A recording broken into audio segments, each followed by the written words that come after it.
Okay, శుభ సాయంత్రం. శ్రీనివాసరెడ్డి గారు 140 సీట్లతో విజయ పేరు మోగించిపోతున్నారు తెలుగుదేశం పార్టీ. సరే, ఆయన చెప్పిన సంఖ్య ప్రకారమైనా సరే ఆయన 108, ఒక 17 125, ఒక 5 ఏమో జనసేన 130 ఇచ్చుకున్నాడు అండి బాబ్జీ గారు. సరే,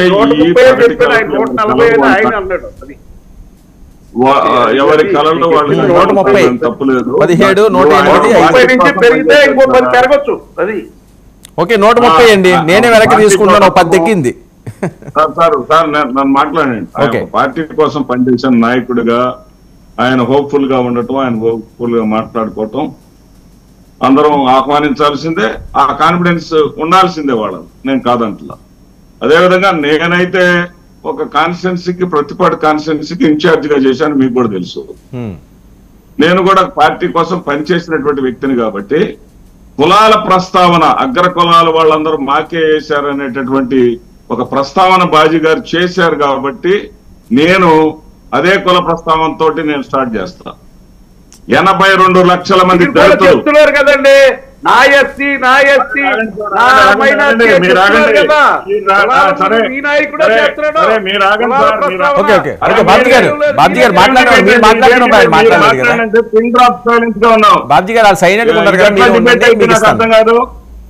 how can it become a debate? మీరు మాట్లాడినంత సేపు నిశ్శబ్దంగా పిన్ డ్రాప్ సైలెన్స్ గా ఉన్నాను, అన్ని నోట్ చేసుకున్నాను. నేనేమంటున్నానంటే ఓసీలందరూ ఎగబడి మీకు వేశారు అని చెప్పేసి అంటున్నారు. 54,000 మంది కాపులు మీకే వేశారు, 54 లక్షల మంది కాపులు మీకే వేశారు, 16 లక్షల మంది కమ్మలు మీకే వేశారు, 8 లక్షల మంది బ్రాహ్మలు మీకే వేశారు, 8 లక్షల మంది వైశ్యులు మీకే వేశారు, 4 లక్షల మంది క్షత్రియులు మీకే వేశారు. ఇవన్నీ కూడా కలిపినా సార్ 86 లక్షలు మాత్రమే. ఇందుట్లో బ్రాహ్మిన్స్ లో, నగర బ్రాహ్మిన్స్ 4 lakhs మాత్రమే మీకేశారు. పల్లె ప్రాంతాల్లో ఉన్న ప్రతి బ్రాహ్మణ ఓటు వైసీపీకి పడింది. ఇక్కడ వారు ఎట్లా జరిగిందంటే, యుద్ధం ఎలా జరిగిందంటే, మొత్తం ఉన్నటువంటి 4,15,000 ఓట్లలో 4,15,000 ఓట్లలో 4,15,00,000 ఓట్లలో 4,15,00,000 ఓట్లలో ఒక ఏదైతే 3,29,00,000 మంది ఒకవైపు, 3,29,00,000 మంది ఒకవైపు, కేవలం 86 లక్షల మంది మరొక వైపుగా ఈ యుద్ధం జరిగింది. అదేంటి ఎన్నికల యుద్ధం జరిగింది. 3,29,00,000 మంది ఒకవైపు, కేవలం 89 లక్షల మంది, 86 లక్షల మంది మరొక వైపు తోటి యుద్ధం జరిగింది. అలా జరగడానికి కారణం ఏంటో కూడా చెప్తాను. పేద మధ్య తరగతి వాడికి విద్య, వైద్యం ఉచితంగా అందించడానికి జగన్మోహన్ రెడ్డి గారు ప్రయత్నించాడు. వృద్ధుడైనటువంటి ప్రతి వాడికి టైమ్లీ పెన్షన్ అందించడానికి జగన్మోహన్ రెడ్డి గారు ప్రయత్నించాడు. ఇది నచ్చలేదు పెత్తందారులకు, ఇది నచ్చలేదు అగ్ర కులాల వాళ్ళకి.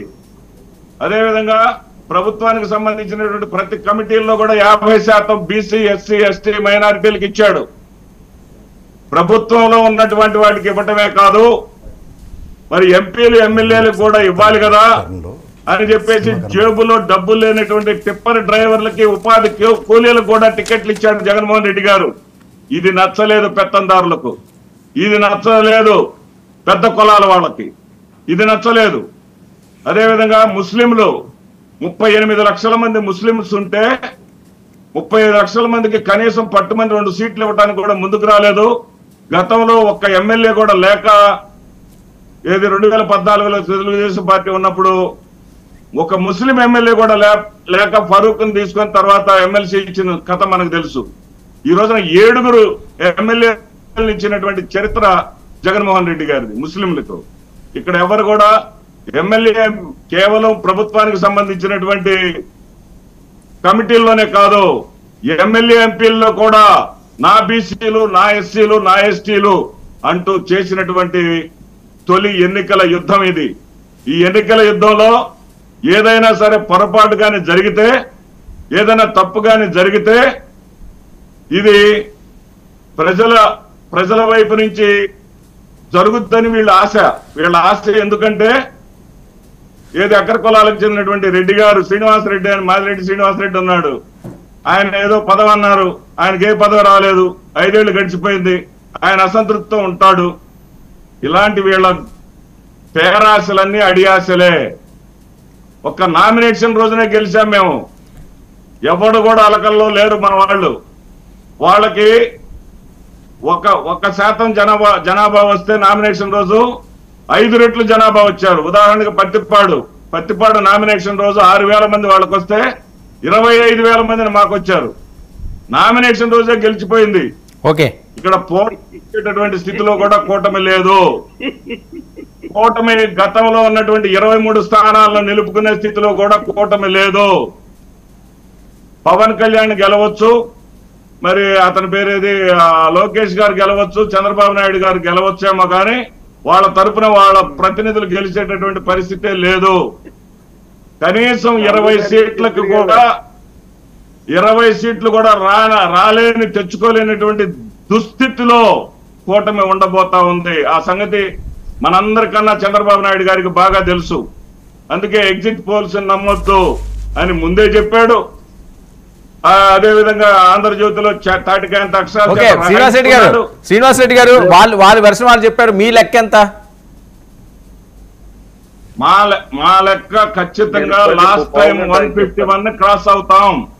జగన్మోహన్ రెడ్డి గారు అది చెప్పేశారు. 151 క్రాస్ అయ్యి 159 164 అనేది జగన్మోహన్ రెడ్డి గారు చెప్పేశారు సార్. అది మీ మాట చెప్పండి, ఆయన మాట మళ్ళీ మీరు చెప్పకండి. 151+ అన్నది జగన్మోహన్ రెడ్డి గారు ట్యాగ్ లైన్. 164 అనేది కౌంటింగ్ తర్వాత తేలుతుంది.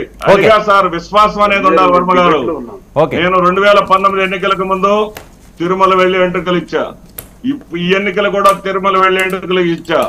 అదే విధంగా 2019 ఎన్నికలప్పుడు గుంటూరులో కౌంటింగ్ సమయంలో హోటల్లో రూమ్స్ బుక్ చేశా. ఇప్పుడు రూమ్స్ బుక్ చేశా. అదే విధంగా రేపు జూన్ 9వ తేదీన మీ రాయల్ ఫోర్త్ మున్సిపల్ కార్పొరేషన్ ఎదురుగా ఉన్నటువంటి హోటల్లో రూమ్ కూడా బుక్ చేశా. That is confidence of YSRC cadres. Keerthana గారు చెప్పండి సార్. వాళ్ళు రూములు కూడా బుక్ చేసుకున్నారు, హోటల్ పేరు కూడా చెప్తున్నారు, రూమ్ నెంబర్లు కూడా చెప్తున్నారు. చాలా